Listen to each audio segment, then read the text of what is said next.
Hello, and welcome to this Skill Me Up Live expert talk on cloud governance in an agile world. My name is Jonathan Tuliani. I'm the European Managing Director for Optility. We're the Azure training experts behind Skill Me Up. So my role here has been to help drive our technical content and our customer base here in Europe. Prior to joining Optility, I spent nearly 10 years in Microsoft. Most of those were spent in the Azure product group, where I was the program manager on Azure DNS and Azure Traffic Manager, worked on various other Azure features. I'm also one of the authors for the Microsoft Azure Administrator exam reference book for the AZ-103 certification exam. And I've been working with Azure for over 10 years now.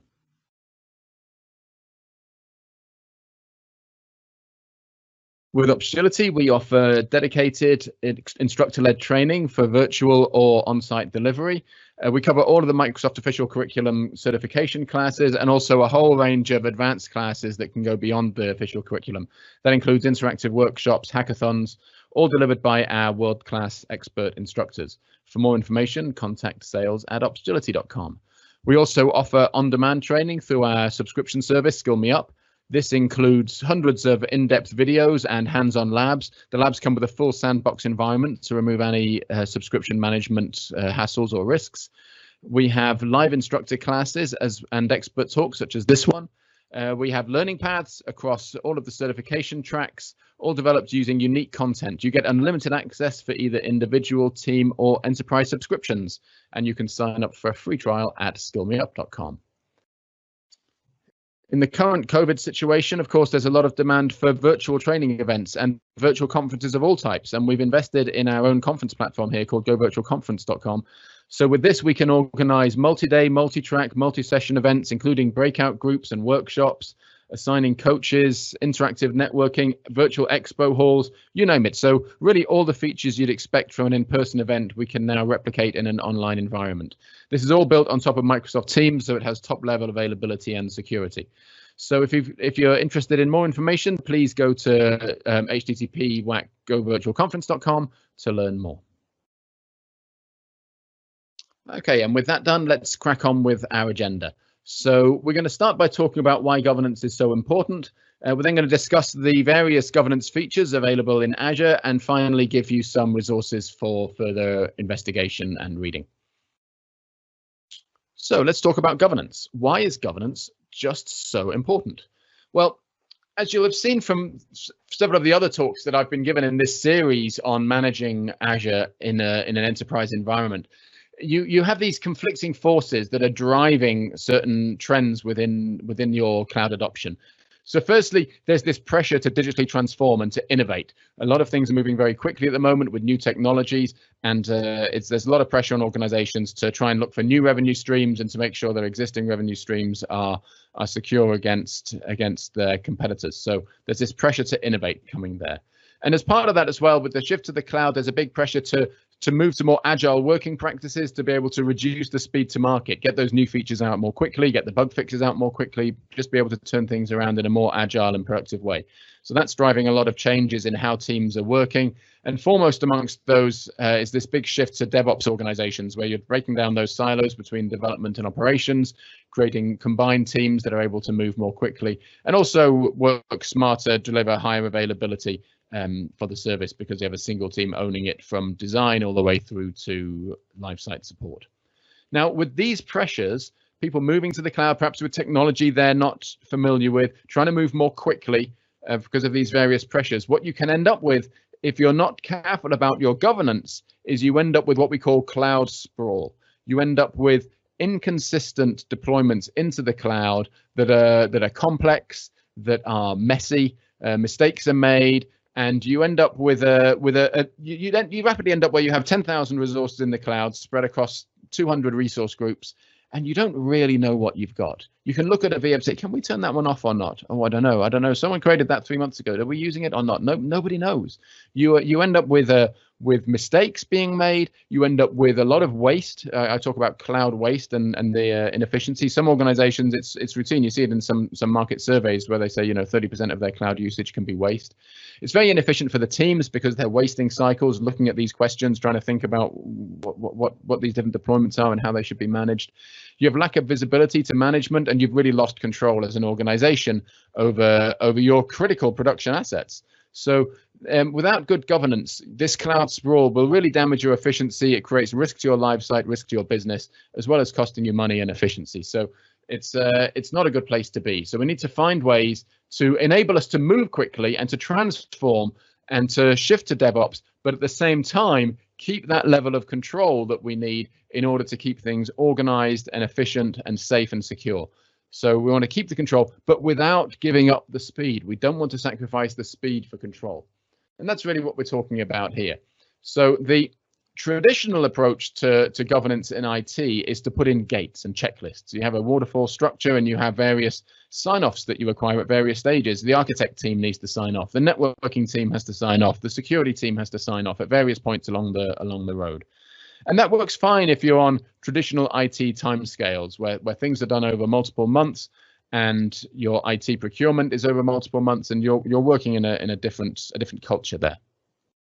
But this really doesn't work so well when you're trying to go into the cloud. You're trying to now move quickly. You're trying to use DevOps. You're trying to ship every week. You know, you need to enable teams to be autonomous. You need to enable them to move at cloud speed and not be putting these bottlenecks and gates in their way. So how do you enable them to run at cloud speed without putting in place all these controls? But at the same time, how do you create the governance? How do you have secure governance and have a trusted environment and the right processes in place while letting these independent teams run at their own speed? That seems to be an insurmountable challenge. But the idea of the way that the cloud has been engineered in Azure especially is to give you both speed and control, is to try and remove that trade-off. And that's done through automated controls. So rather than having human reviews, we implement automated controls on access control, policies for for what people are allowed to do in the cloud, best practices for which resources they're using and how they should be configured. So provide all of these controls, but as automated controls instead of manual processes. So this has a lot of advantages. Firstly, because the controls are automated, they don't act as a bottleneck for the team. If the team is working within the rules, everything just flies through the automated controls and they can work at cloud speed. Of course, when they break the rules, they get stopped. And hey, that means they have to go fix it. That's fine. They can also apply these same controls. They can shift left and push them into their development environment. So they're catching those kind of mistakes early and they can sail through production easily. So you're enabling teams to run at cloud speed because the governance is automated. And you're not compromising on your security. You can still have all the controls you wanted. You can still have those checks. And in fact, you can do it much better because the controls are automated. They can be applied much more consistently.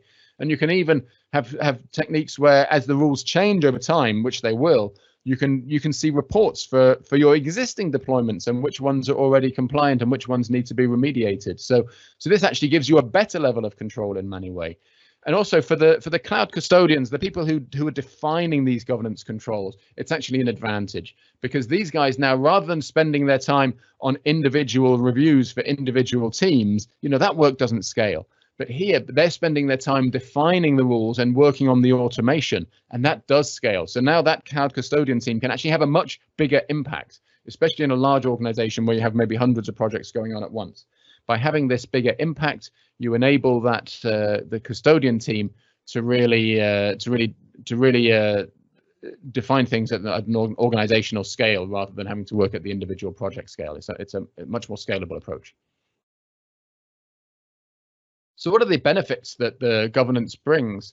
Well, firstly, you get this consistency. Your subscriptions and resources are organized. You get transparent reporting because things are structured in a consistent way. For example, cost reporting. You get to implement your best practices and you have transparency and efficiency in what's going on.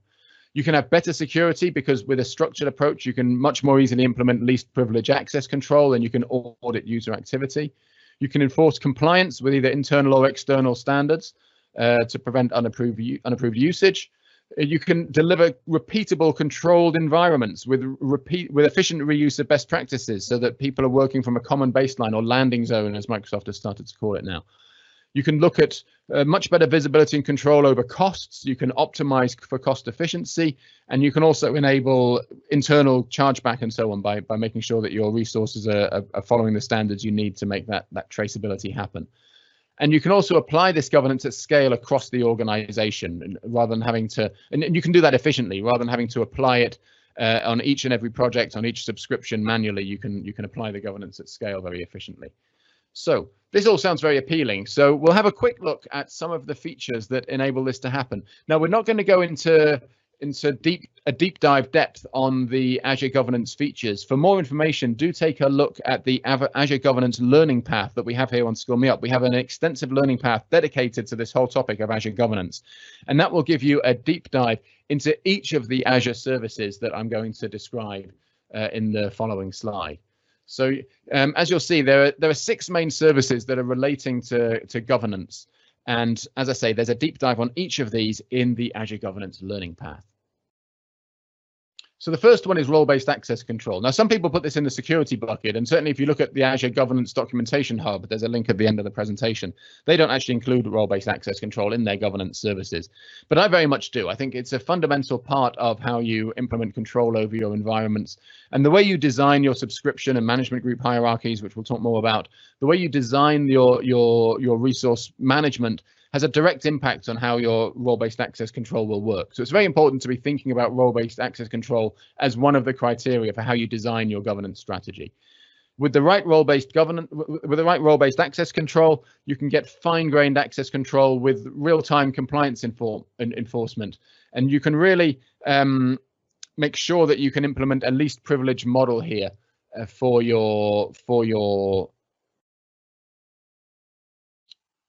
You can implement a least privilege model for your administrative controls. Azure Policy gives you control over what people can do in the cloud, whereas role-based access control is personal to those individual users. Azure Policy gives you that control at the subscription level over what anybody can do. So, for example, to control which regions people can deploy to, or what size of VMs they can deploy, or which resource types they can use. But it's not just about saying no to things. You can also use Azure Policy to enforce best practices. For example, you can use Policy to say all our VMs must have anti-malware installed. You can use Azure Policy to make that happen. You can also use Policy to define what happens inside your VM. So, for example, to audit password rules or certificate expiry within virtual machines, that can also be done through Azure Policy. There's a whole range of features there. And this can be used both for blocking non-compliant behavior and also to review existing behavior to get compliance reports, and in some cases to do automatic remediation. So there's a very powerful service there. And that's a key part of your governance framework.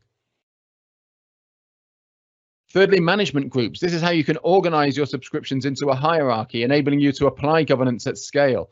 So in a large organization, you may have hundreds or thousands of Azure subscriptions, and it's no use to you if you have 1,000 cost management reports to review, because they're not going to get reviewed. Or you have 1,000 policy compliance reports to review. They're not going to get reviewed, not with those kind of numbers.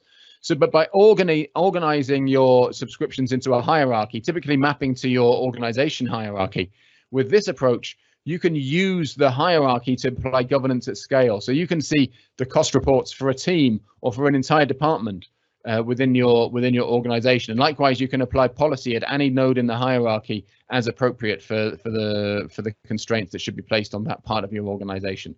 So these enable you to really scale your governance in a very efficient and transparent way.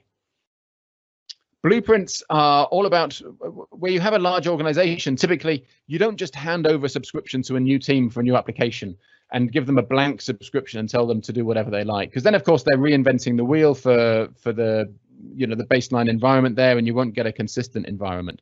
So what the idea of a blueprint is that you use it to define a baseline environment. So what would I include there? Maybe there's a hub spoke networking model in your organization, and your baseline environment for each spoke needs to connect to the hub. As part of that, it may be setting up reusing a VPN gateway that sits in the hub, or an express route connection. It may be using Active Directory domain controllers in the hub, or alternative DNS servers. So there's a whole bunch of settings that you may want to configure in your spoke environment for your application. You may also want certain role-based access controls and policies to be applied. Maybe some other resources need to be pre-provisioned. So you can define all of that in a blueprint. That creates the environment, and you can then roll those out automatically to a particular subscription, and then hand that subscription off to another team, the application team, who will then build on top of that environment to actually deploy an application and operate that application. So this is separating the build out of the environment for the application from the application itself, and allowing different teams to take those roles. But more than that, it's not just about build out. It enables you to have full life cycle control. So the team that's responsible for the blueprints, well, those blueprints are going to change over time. But with blueprints, you can see, well, where has this blueprint been deployed and which version was deployed in each location? And then you can roll out updates, obviously working on staging environments before production environments. You can roll out those updates over time as the best practices evolve. And you can also just track that the blueprints, where they're being used. You can also put locks on the blueprints so that the application team you hand off to are unable to make any changes in the underlying environment that would break your compliance requirements. They're forced to stick with the requirements you're giving them within that environment and just build their layers on top. So a very powerful tool for building environments that other teams can build upon.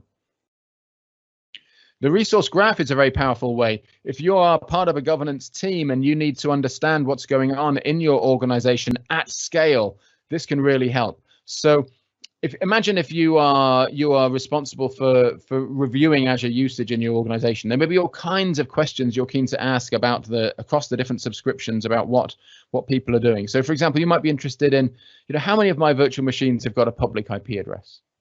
That's not such an easy question to answer, because the VMs is not just a property of the machine. You have to go from the virtual machine to the network interface, and from the network interface to the public IP. You could write a PowerShell script to do this, but then how would you do that across multiple subscriptions? You'd have to iterate over the subscriptions. It could take a long time. It's a lot of cycles burned. And there's just one of thousands of questions you might want to explore about your Azure usage. So anytime you're trying to govern Azure at scale, you're going to have these questions about your Azure usage, across your organization, where you'll want to be able to query the entire organization to answer certain questions. And that's what the resource graph can do. It's a database of all your Azure resources that's queryable with a very powerful query language that enables you to answer all of these difficult questions. And for this, I want to show you a quick demo. Let's have a little look at an example query that we can see here.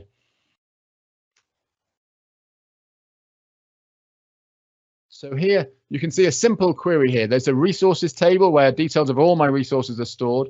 And here I'm going to pull out the API versions of the different resources. So if I run this query, you'll see for each resource that's present in my subscriptions, I've got a list here of what resources they are and which.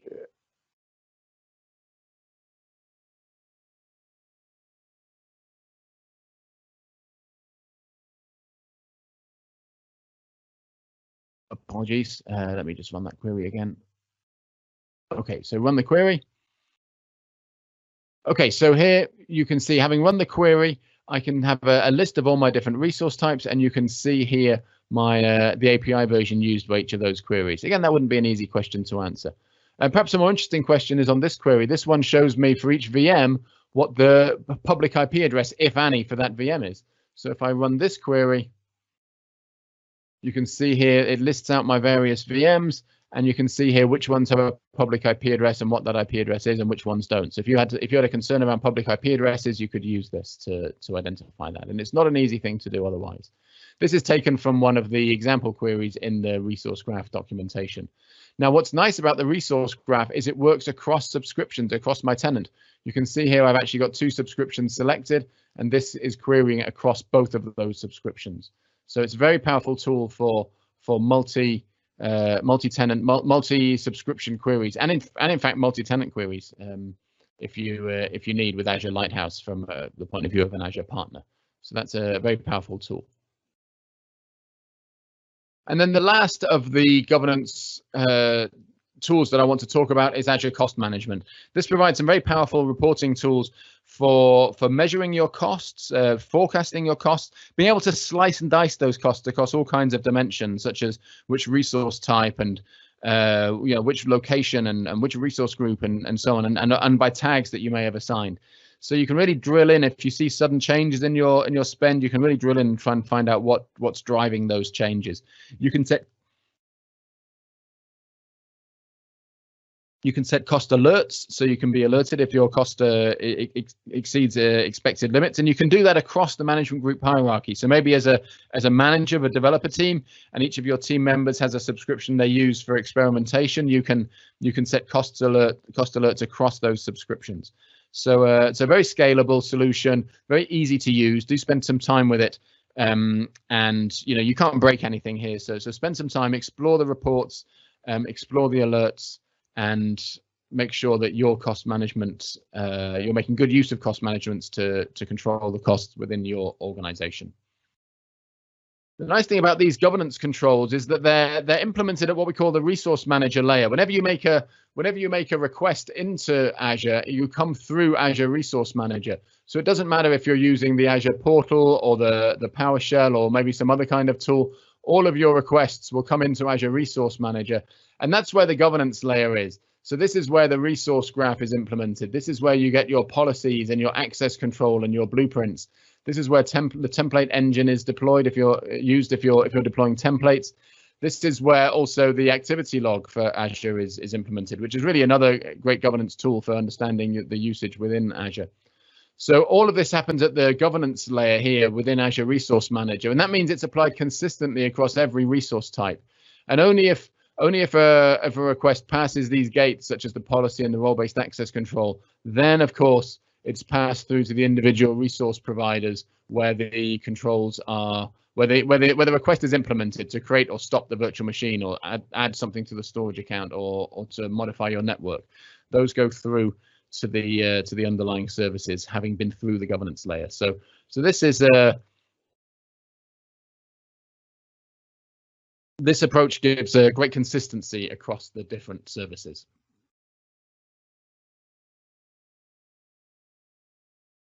Key thing we've mentioned already is this idea of management groups and the idea that they can allow you to apply your governance at scale. So you build an Azure management group hierarchy for your organization. The root of the hierarchy is tied to your organization Azure AD tenant, and typically there's one of those for your organization. So at the root of the hierarchy is your Azure AD tenant, and every subscription associated with your tenant must be in this hierarchy. No subscriptions can escape, and every subscription must be associated. Every subscription belongs to your organization. So whether that sits directly under the root or whether you build your own hierarchy, you can then organize the hierarchy according to the organization structure and the reporting lines that you have, and you can put in place the controls at the appropriate level of the hierarchy, be that role-based access control or Azure policy and so forth. You can then view reports such as Azure policy compliance reports or cost management reports, again, either down at the subscription level or up in the management group level. What does all of this cost in Azure? There's a lot of value here in these controls. And really, some people, when I talk about governance, they get switched off by governance. They think, oh, this is going to be a boring topic. They're not so interested in governance. But actually, I disagree. I think governance is actually one of the most interesting topics in the whole of Azure. And governance is fundamental to enabling to adopt Azure at scale. If you just want to adopt a single application or two, sure, that's fine. That's easy. But if you're really going to have an impact, it means adopting at scale. And without governance, you just can't adopt at scale. It's not going to happen, or certainly not going to happen successfully. So governance is really the enabler that enables you to do that at scale adoption. So governance is what enables you to have that impact of the cloud. Governance is absolutely fundamental to enabling you to get the value from the cloud and be able to transform your organization. And that's why I think governance is such a fascinating topic. Now, the good news is that because governance is an enabler for Azure adoption, and because it therefore drives Azure consumption from Microsoft's point of view, all of these controls are free. There are no charges for any of the governance services that we've talked about today. Azure governance is free of charge. To wrap up today, we're just going to talk about a few of the resources that are available to you. You can see here some links on this slide. There's some great documentation around Azure governance. You can start with the governance docs documentation hub. There's a tool called the Regulatory Compliance Dashboard as part of the Azure Security Center. This is worth a look if you're interested in using governance to achieve compliance with particular industry standards that are relevant to your organization. And in the Cloud Adoption Framework, which is always worth spending some time reading, you can see there's some detailed documentation on the governance methodology. There's a governance benchmark tool you can use to assess your the current maturity of governance in your organization. And the new documentation around landing zones also has some guidance on building governance, because governance is a critical part of any Azure landing zone. And to leave you with one final thought, there's a report by IDC which looked at how the automated tools that we've talked about in the start of this presentation can be used to enable you to streamline your compliance operations. And they looked at organizations and how they achieve compliance today. So where you have regulatory compliance needs, typically there's a lot of manual audit that goes on, a lot of process in place and people working to achieve that compliance. And of course, it's critically important. It's essential to the business. And what this report showed was that by adopting the cloud governance approach and being able to, it enabled a lot of automation of those compliance checks, as well as making sure, of course, that you're achieving that compliance in a very automated and robust way. So, but because of the level of automation, it showed a dramatically lower cost, savings in the order of $3 million here for this example, over 5 years. To drive down those compliance costs by having this automation. So don't look at compliance just as a price that you have to pay, and don't look at it as simply as an enabler for your adoption, which I think is a very exciting area. It's also potentially, especially in regulated industry, it has the potential to be an actual contribution to your bottom line by reducing the costs of achieving your compliance requirements. So that's a new angle you might like to think about. And with that, I'd like to wrap up today's talk. Thank you very much for listening. Just to recap, under Optionality, we have all of our instructor-led training offerings, on-site and virtual, covering certification and advanced classes such as interactive workshops and hackathons. And that's all from our world-class expert Azure instructors.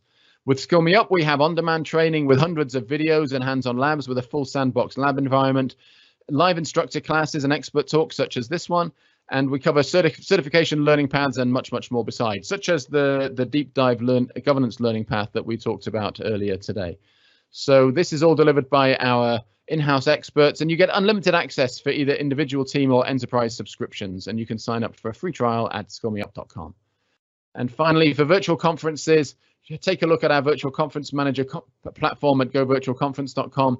You can organize multi-day, multi-track, multi-session conferences with breakout groups, workshops, coach assignments, virtual expo hall, and end-to-end event support from our team. This is all built on Microsoft Teams for security and reliability, and it gives you a great way to replicate all the features of an in-person event in a virtual format. You've been a great audience. Thank you for listening. My name is Jonathan Tuliani, and this has been a Skill Me Up Live expert talk for skillmeup.com.